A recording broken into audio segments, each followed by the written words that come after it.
أيها الإنسان مهلا انتبه. Aussi un problème au niveau des rangs. Hein, vous allez voir dans des mosquées, on spécifie des rangs pour les enfants. Non, pourquoi spécifier des rangs pour les enfants?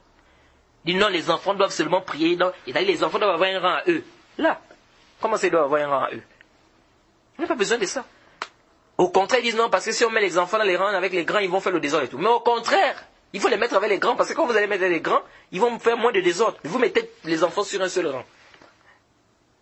Vous voyez? Donc, mettre les enfants sur un seul rang, en pensant que ça fait partie de la sunna, que les enfants soient, c'est-à-dire que les enfants soient sur un seul rang, que ça fait partie de la sunna, dire que ça fait partie de la sunna, bida.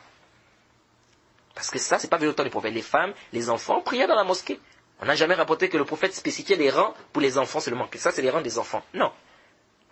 Jade. Et aussi, parmi les erreurs que les gens font, chasser les enfants des mosquées. Non.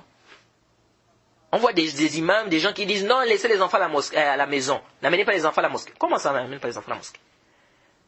On doit habituer l'enfant à la mosquée. Après, quand l'enfant ne va pas aimer la mosquée, ou même il ne va pas vouloir venir à la mosquée, quand il va grandir, tu vas le taper. Et pourquoi tu le tapes? Tu n'as pas habitué l'enfant à venir à la mosquée.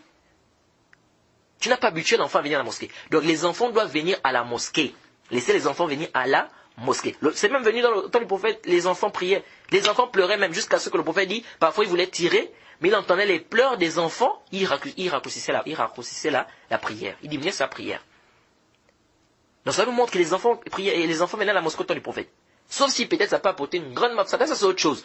Mais venir dire ici que interdit aux enfants de venir à la mosquée, de dire aux femmes que non, laissez les enfants à la mosquée, n'amenez pas les enfants, laissez les enfants à la maison, n'amenez pas les enfants à la mosquée, on dit non.